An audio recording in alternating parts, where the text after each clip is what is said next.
There's a lot of snow up here. Looks to be a cinnamon phase black bear. He's going up the tree. All right, everybody, welcome back to the Beyond the Barrier podcast. Today we got some great stuff on the docket here to talk about. And so we're just going to open up with some of the things we've been up to lately before we move into our topic for the day. So this weekend, Keegan and I and our families headed down to the Great American Outdoor Show in Harrisburg, PA. So that was a good time. And we had some goals while we were there. We had some things we wanted to look at and look for. And there were some things that just hit home with us as we were there, and some takeaways that we had. So if you want to start off with some of what your goals were while we were there. So basically, me and Cole went on our first goose hunt, was a couple weekends ago. And for him specifically, he was addicted from the start. Yeah, it definitely threatened my deer hunting career from here on out. So. Yeah, it was pretty cool. We didn't get anything, but we saw some geese, right in the morning, right when we got there. We thought it was going to be a banger day because a flock about 8 or 10 came over, and just in the wrong direction. They came over right on top of us. And how we had it set up, they would have had a circle back, and they didn't. But we saw them do the thing, if you want to explain what do the thing is. Yeah, so when geese, specifically Canadas and snow geese, when they try to drop elevation real fast, they will completely invert their bodies upside down to drop elevation, and then they will flip back to the way you would normally see them flying. There's probably some sort of scientific term. We have no idea, but we call it doing the thing. It's definitely called doing the thing. You'll see it on a t-shirt someday. But that was really cool, and I just like calling. I don't know what it is. I bought turkey call, mouth calls, and elk because we're going on an elk hunt. And my wife hates it, but I'm like addicted to doing it. I don't know what it is. It's just something about like getting good at it. Seems really appealing to me. Yeah, I like to be able to interact with the animals. I think that's the coolest part. Yeah, even like thinking about having kids, and if I could like call a geese in, like that'd blow their mind. They're like, Dad can talk to animals. Yeah, that's why I want to get a good owl hoot down. Oh man, that one's a toughie. We have dogs right now. Ooh, give us a second. We have Cole's dogs right here, and they just want some love. All right, sorry about that. We had some technical difficulties due to some dogs. Bird dogs are great when they're on birds, but this time of year when they don't get exercise, it's quite a handful in the house here. All right, so one of my goals when we went down to this show was to buy new duck calls and new goose calls. And what I thought was, the calls issue was actually me. But I wouldn't have really known that if I hadn't bought some of these new calls. This new goose call from Triple Toe, Toe. I think so. It's a weird name. Was a lot easier to, learn on. And once I learned it on this one, then the goose call that I had beforehand sounded a lot better. So, if you're looking to get into calling, definitely shop around, and you might find a call that works for you better. And then I bought a new duck call because I have a double reed here, and it's pretty easy to use, but I wanted to get a single reed and really get something a little bit nicer. And while I was getting these calls, we were going to talk about how some of the boots. What would you say? Yeah, it just goes to show how you interact with your customers. And this is something we're going to take forward moving into our business for sure. But you could really tell the businesses that wanted to be there and wanted to interact with customers, and the ones that were tired after a long week and just were about ready to head home. But the biggest thing we saw here was when Keegan was looking into his calls. There were probably 15 or 20 different waterfowl call booths that we walked past in one hall, and maybe 2 or 3 wanted to interact with you as you were walking by. And that's what we saw with these calls that Keegan ended up going with. Yeah, for example, there was this one booth that looked amazing. Like their calls looked so good. There was like 4 or 5 of them back there. And none of them were calling. And like if I can't hear what they're doing, because I think it all comes down to personal preference. Like everybody's looking for that certain difference that that it sounds good to them. Like that's the call they're going to buy, is what sounds good to them. So that's what I was doing. I was walking around trying to hear the calls, and I ended up buying calls from booths that were calling. Like, I don't know if it was just bad time of day or something, but the duck call came from a little booth, and I looked them up on Instagram, only like 200 followers. And they even do like a guide service. Yeah. They're a North Carolina guide service. Small. It's Killam Calls, North Carolina, the Outer Banks. There was a young kid there and an older guy. And, I went up there and they were busy with other customers. And then I came up and, I was super nervous to call because I'm, not really good at it. I'm getting better now. And, at first, I think that I was a little annoying, but like eventually they warmed up to me and were giving me some tips. And it took me a day or 2 with those tips. And now I could call, the duck calls really good. And that was the duck calls. I bought the a goose call from a different booth, but same sort of story. Only one, using the calls. And I went up there and he gave me a few tips. But, that sort of goes into the idea of getting a booth down there one day. Yeah, for sure. We were down there, and there is an enormous amount of people that moves through that show in the 10 days that it's open. So Trump was there the day before. Yeah, he had a little rally there while we were the day before we showed up. It's a big deal on the East Coast. One of my friends from up in upstate New York came down for it. So people come from all around for it. Yeah. So in the future here, moving forward, we're going to be looking into what it takes to get a booth there. And we'll keep you guys updated on that. And if we can get one, hopefully we can see some of you guys there and we can interact with you guys. So so we're trying to get more serious with what we're doing here. Like obviously we work day jobs and stuff like that, but in our free time, we're spending a lot of it doing this. And, it takes money to get a booth there and like build a business, get an LLC, stuff like that. And over the next, year and couple years, some of our goals, I think if we start selling t-shirts with a profit and putting that profit right back into the business, I think we could roll around some dough to start doing some of this stuff, and we're very close to making money off from YouTube. We get plenty of hours. We just need more subscribers. So I would love if anybody's listening to this, please subscribe. It shows on our analytics, 92% of our viewers don't subscribe. And over the past year, we've gotten 40,000 views. Yeah. So, anything could happen. We're working on it. I'm thinking of cool ideas to, help perform in our YouTube space. Like if maybe we could go viral on certain things, I have some ideas. We could maybe, we're starting out, we're trying to get there, and getting a booth would be really cool. Like we've been saying it for years, and I like interacting with people. I feel like if we had a booth, I'm like on the techie side, I'd have a projector projecting something, and like just it'd be like that, that atmosphere. Yeah, I could create that atmosphere. I'll start juggling or something. Chainsaws.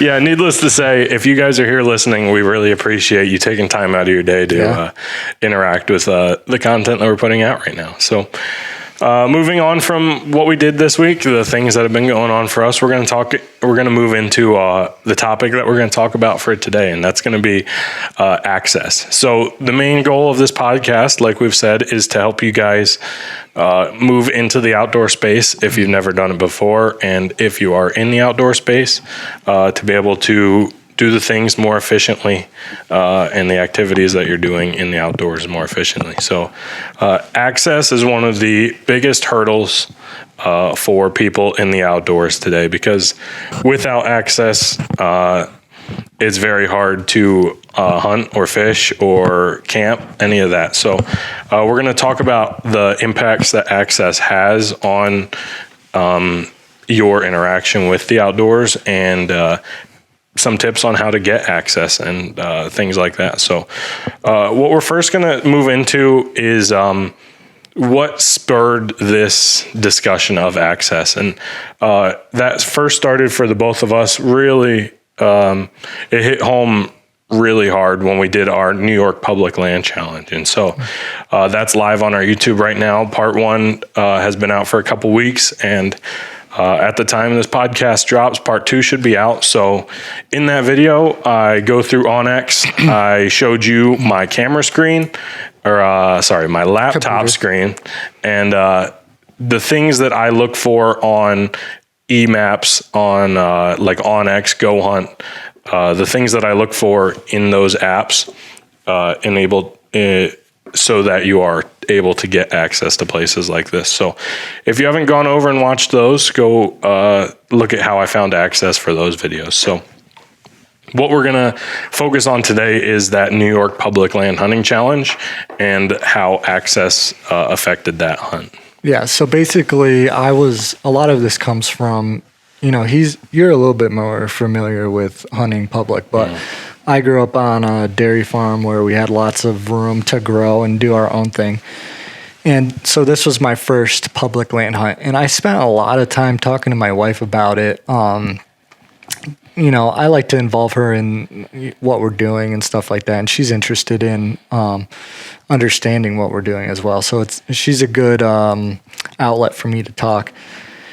And she basically, through me talking to her, she was saying this would be a good idea, talking about access and specifically the lack thereof. So this came up because her dad has to travel probably 35, 40 minutes to go hunting, because they have like half an acre in a town to where their house is. So I think about, him too, but mainly like kids at school that have to travel to go hunting. Like if you're a young man that wants to go hunting, you have to have a father that wants to hunt too, because you can't travel to these hunting areas to go hunting because you can't drive. Yeah. Yeah. The driving age here in Pennsylvania is 16. So if you can't drive to go hunt and you live in a town, what are you doing? Yeah, it becomes a really difficult place for that person to be. I don't know how to solve that or whatever, but Keegan's going to start a busing company. Yeah, right. Take all the town kids out to public land. Get my CDL. So when we were hunting up in New York, we're talking about access, but we're also talking about conservation and how good that access is. So, things we were thinking about while we were up there is, a lot of that woods was monoculture trees. Like it was all the same trees. There's no understory. There's no cover.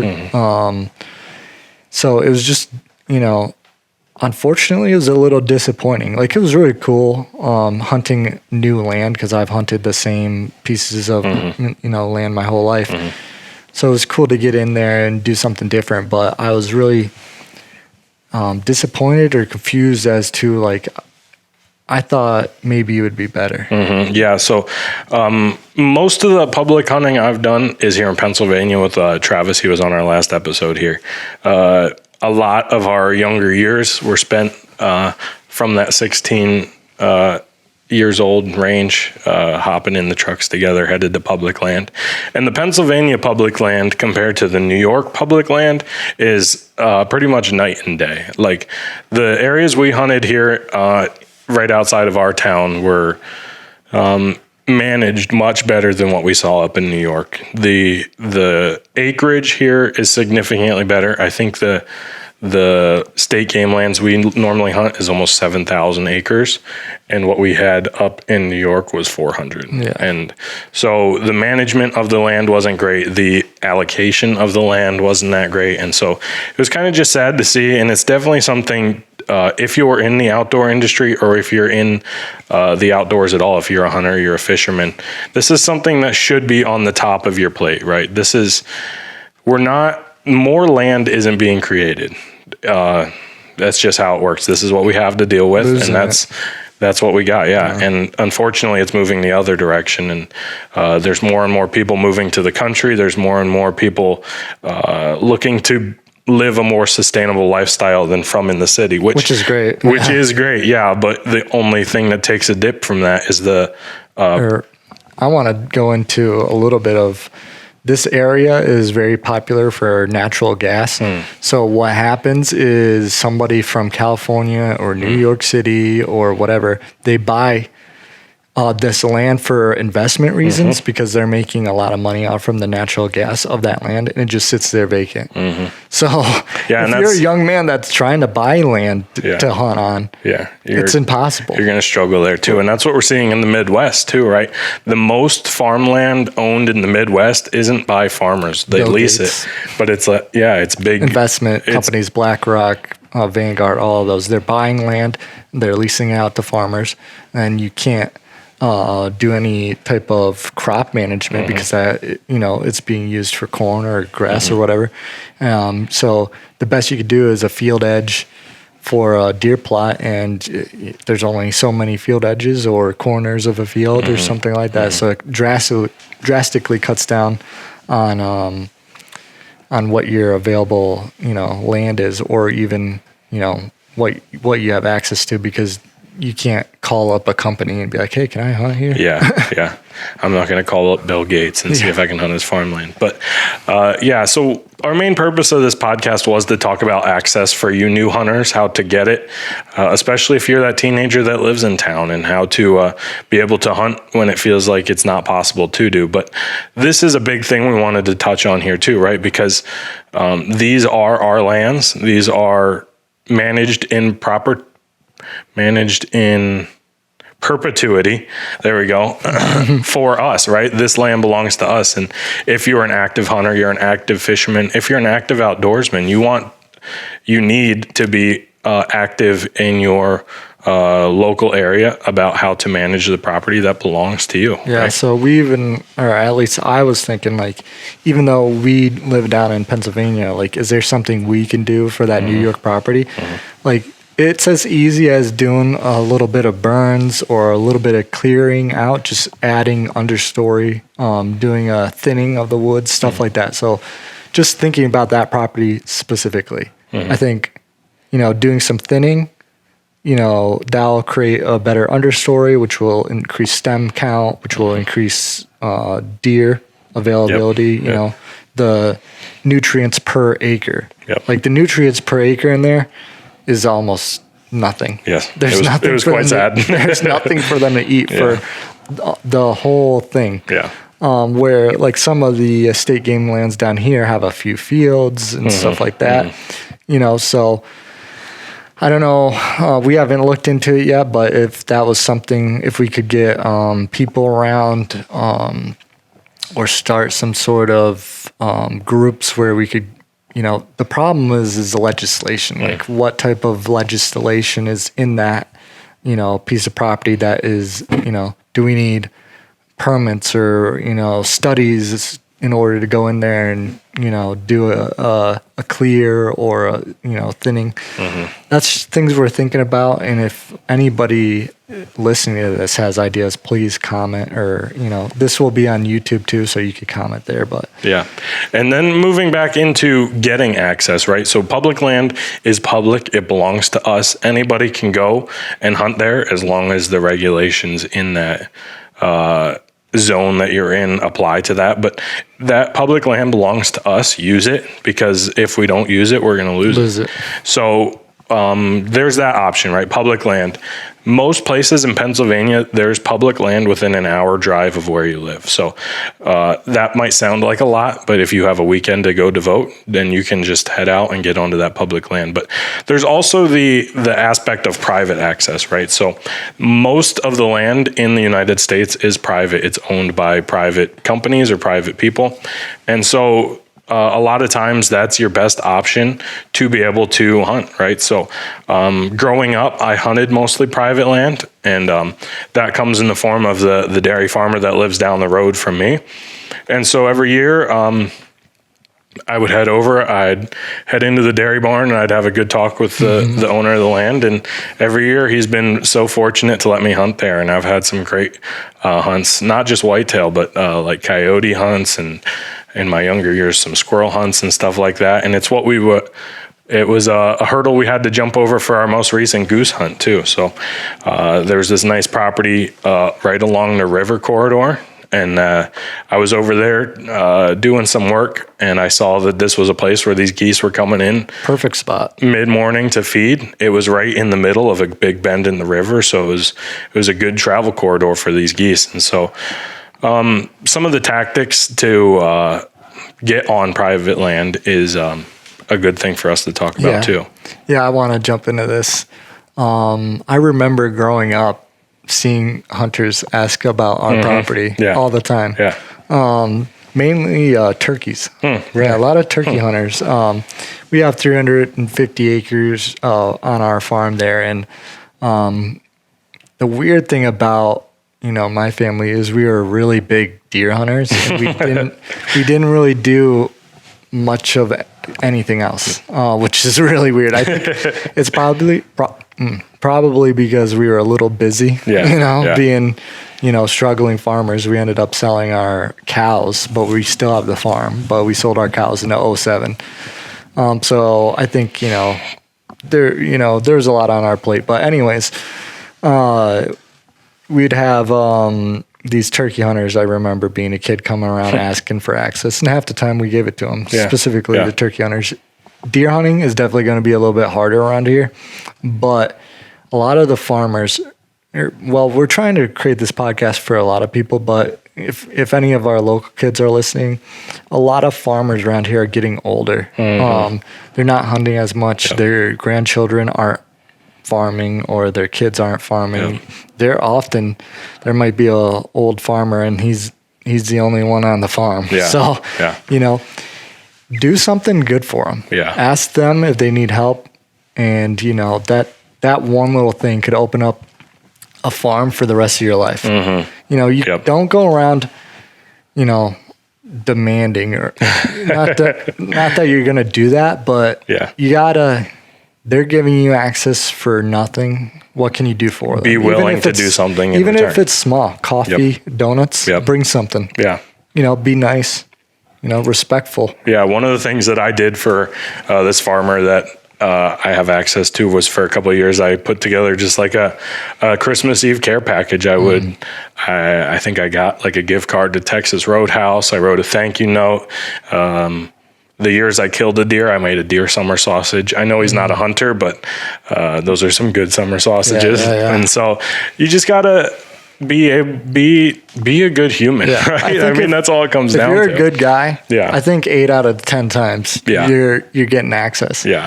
Which is great. Yeah, for sure. And so that's one of the biggest things that when it comes down to private access is be willing to help out around the farm or offer up some sort of service, because that's always a good way to get into the door, especially once you're in, you're probably set after that. And just be nice after that. Especially for like the farmers that do crops, right? The fall is one of the busiest times for them when they're trying to get their crops out of the field before winter sets in. So if there's anything you can do to help lighten the load before you go out on a hunt, a Saturday that you're not planning on hunting, anything like that, just helping out to be able to get in the door. And people are way more likely to give you some access if you're willing to give up a little bit for them. So that's one of the biggest things I can say about private access. Yeah, so that's pretty much what I have to say about private access. It's going to be one of those biggest hurdles for you coming into the outdoor space, and those of you in the outdoor space, it could be one of the hurdles you're still working with today.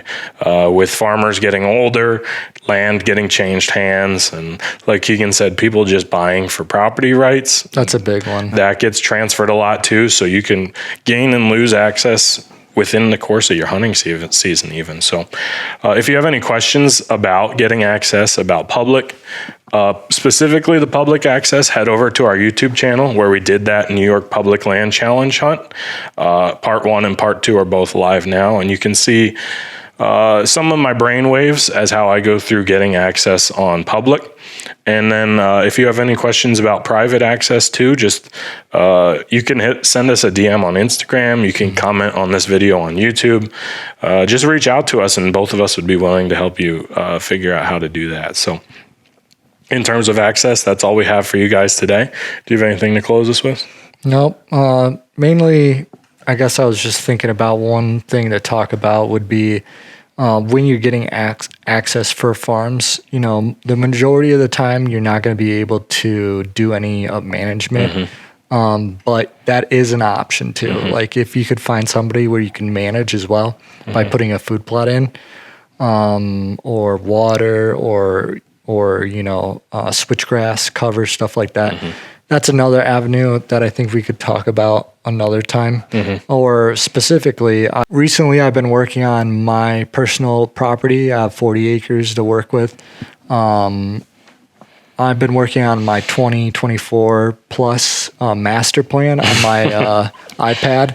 So I've been going really hardcore into potential changes over the next coming years between thinning of the woods, creating more cover, food plots, stuff like that. So that's going to be a video that's coming out pretty soon because I'm going to be implementing a lot of those strategies in the spring. So if you're looking to find access to property where you can manage it as well, we'll have a video coming out that sort of dives into that. And then I'm sure we'll after that video, we'll have a podcast talking more about managing land. So, on that same strain too, I want to talk about how to treat this private access that you have. Right, this is you're given permission on this property. Yeah, don't assume you could do anything. Yes, and that goes for like the treatment of fields. Don't drive your truck right down through the middle of a wet field and rut it all up, and don't go cutting down. You will never, ever get access if you do that. Because I grew up on a farm. I spent hours and hours in a tractor, and there's nothing worse than hitting ruts in a tractor. There's no suspension. I don't know what to tell you.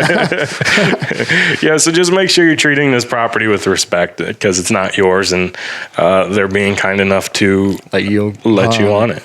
And that goes, I guess, the same for public land too, right? It belongs to all of us.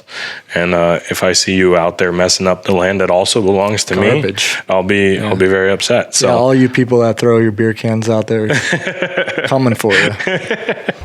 Yeah, so that's all we have to say about access today. I hope you guys could glean something from this. Hopefully, it can help you with your journey to find some access for hunting properties. And I just hope that the things we have to offer for you guys are helpful, and you can find some entertainment in it too. So that's all we have for today. Thanks for joining us. Head over to our YouTube channel, subscribe, watch some of those videos we talked about here, and make sure if you're listening on Spotify, make sure you follow us on Spotify so you can get our weekly updates on every podcast that drops. So thanks for listening, guys. We'll catch you on the next one. Thank you.